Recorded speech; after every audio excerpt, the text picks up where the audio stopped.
Welcome back, everyone. You know what time it is. It is another episode of Chuck's Kitchen. And I want to apologize to all the loyal fans, all hundreds and thousands of emails that I've received over the past 6 months, just begging for another episode of Chuck's Kitchen. So you asked for it, you got it. So on today's episode, I'm going to teach you guys how to make a super simple pot roast. Super simple pot roast. With a lot of craziness going on in the world today, and maybe not the best selection of groceries at the grocery store, and you have to stay inside, now's the perfect time for a super simple 6-recipe pot roast. It's gonna be delicious. I'm gonna be doing it out of my Dutch oven, but if you have a crock pot or you just have a big pot, you could use that too. It'll be perfectly fine. It's gonna turn out really, really good. So we're really excited. I'm gonna be taking you guys into my kitchen, and I hope you enjoy. So let's roll. Time to tell you what the ingredients are going to be. Like I said, it's a really simple recipe, so not many ingredients needed. Also, I don't know if you guys noticed my little quarantine beard going on, super scruffy. Comment underneath if you like it or not. All right, so ingredients. The main ingredient obviously is going to be your chuck roast. This is a chuck pot roast, pun intended. Chuck, shout out Chucks. Got this at the grocery store. It's like 2.5 pounds, almost 3 pounds. So that's your main ingredient. And then you got your veggies. You can kind of choose which type of potatoes you want to do. I like red potatoes, so 6 medium to large size red potatoes.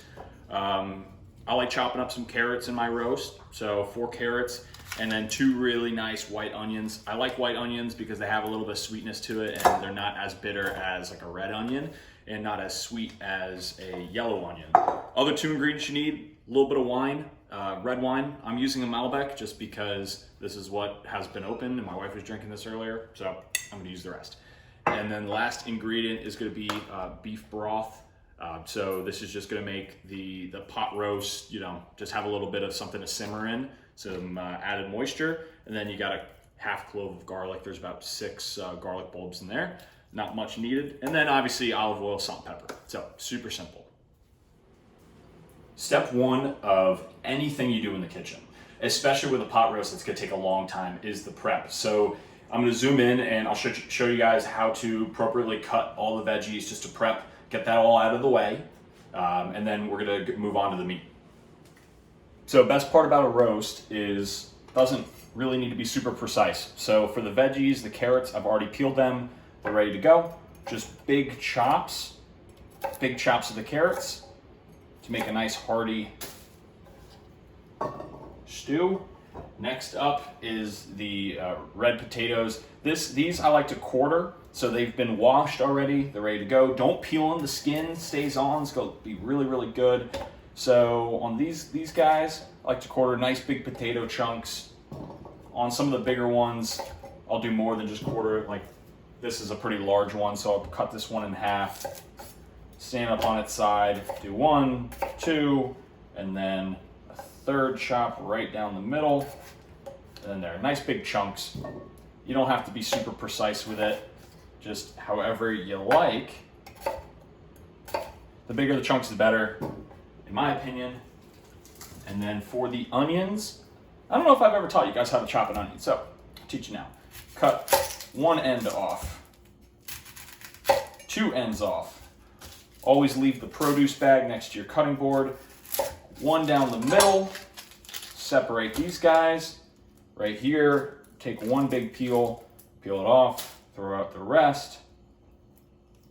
And then with this recipe, I'm just gonna cut lateral lines on the onion.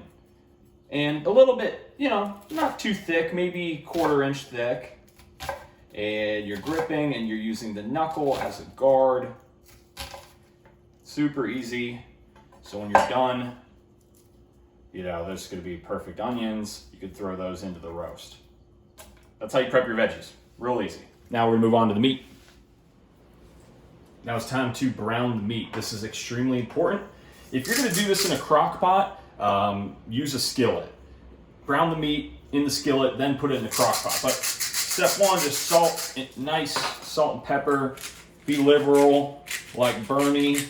With your salt and pepper, it's all going to get cooked down anyway. So this is a Dutch oven. It's made by Le Creuset, which is an awesome brand. You can get it at Sur La Table and all those other nice places. Okay, so we're going to take this chuck roast And each side, like a minute and a half. We got some olive oil in here.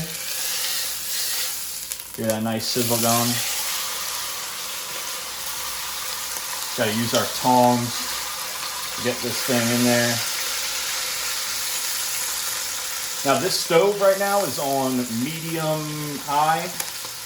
So, about 75% power. Each side, like 1 minute on each side. Here's an action shot of the meat because everyone loves it. Action shot. So I just flipped it, salt and pepper the other side. Just want to show you guys how nicely it browns up there. Dutch oven. Gotta get you one. Okay. The meat is nicely browned. So turn off the stove, move it over. Be careful, this is gonna be really hot. Okay? Take your lid off. Good to go. And you're gonna take your garlic. These are peeled. Just place them nicely on top of the meat. No rhyme or reason. Just place them on top. You're placing them on top of the meat to protect them from the bottom of the Dutch oven, which is really, really hot, because you don't want to burn the garlic. Then you're going to take your veggies. And you're going to place the veggies around the meat.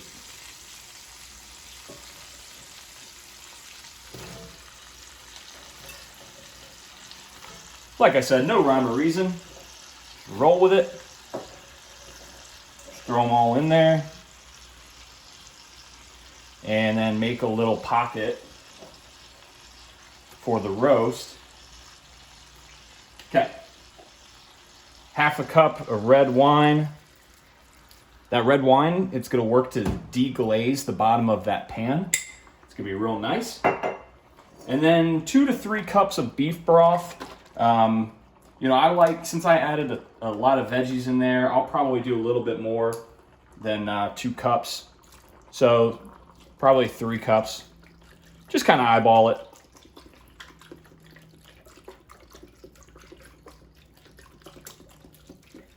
You want it to almost completely cover the meat. See, I might have added a little bit too much, but that's all right. I push down the veggies. Beef broth has a lot of salt, so go light on the salt around the top. A little more pepper. Pepper, you can be liberal about it, like I said. Bernie Sanders it with the pepper, super liberal. All right.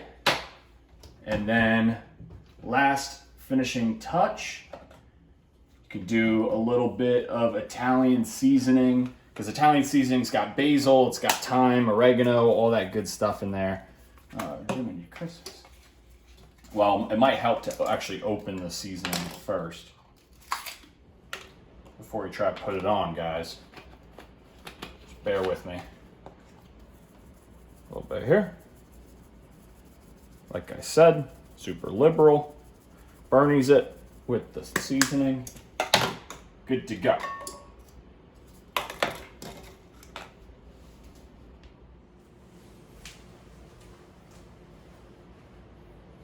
All right, all the ingredients are in your Dutch oven.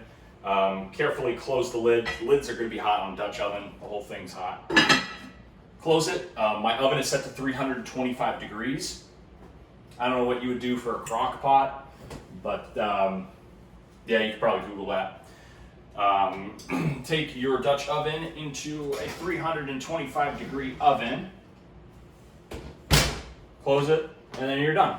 Now we're going to wait 4 to 5 hours. You want to check on it after 3.5 hours just to see if the meat can pull apart, but I'll show you guys in a second. But we're done. Now you can walk away and go have yourself a beer, which is what I'm going to be doing.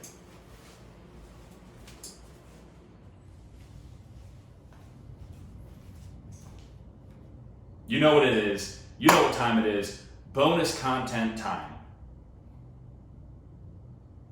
You guys know what it is. Bonus content. If you're a loyal Chuck's Kitchen fan, which I know hundreds and hundreds of you guys are, you know in the middle of my episodes, I do a full beer review for your viewing pleasure, and I give you guys a score, try it out. This one's a little special though. I got myself a kegerator. You guys know how much I like draft beer, and you know how much I like cold beer. Everyone knows that about me. Chuck likes cold beer. That's just what people say. That'll be on my tombstone. Chuck likes cold beer. Anyway, this is a really special one because it is my favorite brewery of all time. When I lived in Tennessee, it reminded me of home. It's Saltwater Brewery in Delray Beach, Florida, and my favorite beer of all time, Screamin' Reels. So let's give it a shot. Got my nice frosted mug. Frosted mug makes the beers even colder. Everyone knows, like I said, I like cold beer. Give it a shot. Always want to pour your beer at a slight angle. Slight angle. Slight angle, 45 degrees. And when it gets to the top, tilt it, and there you go. Picture perfect. Little foamy, that's fine because it's super cold. Like I said, super cold, super important to me. Super cold beer, very good. I'm gonna give it a sip, guys. You can see how just awesome and hazy it is. Good little foam at the top that'll subside in a minute, but I'm not gonna wait that long to drink it because you guys got places to go and I got people to see, so.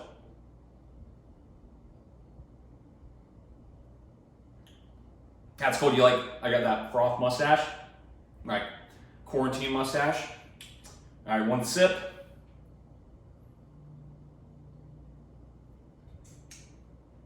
Man, it's just light, juicy, fruity. I'm gonna give Screamin' Reels Saltwater Brewery a 9.9 rating. Wow, 9.9 rating, wow. It's a good beer. You guys go get you some. Now back to the kitchen. All right, welcome back. It has been 4.5 hours at 325 degrees. So we're ready to pull this thing out. Gotta be real careful. Oven's really hot, and the Dutch ovens can be really hot too. Just be careful. All right, let's go check it out. Ready for the unveiling? Oh yeah. That is 4.5 hours of beautifully cooked pot roast. Show you guys these veggies here. Let me pull the roast away. See if I can take it. Oh, you just with a fork. Look at that just pull apart. That's just the tenderest thing ever. All right. Well, thank you guys for tuning in to this quarantine edition episode of Chuck's Kitchen. I'm gonna give you guys a taste test. Look at the veggies right there. Carrots are just so tender. They're just so delicious. Look at the meat.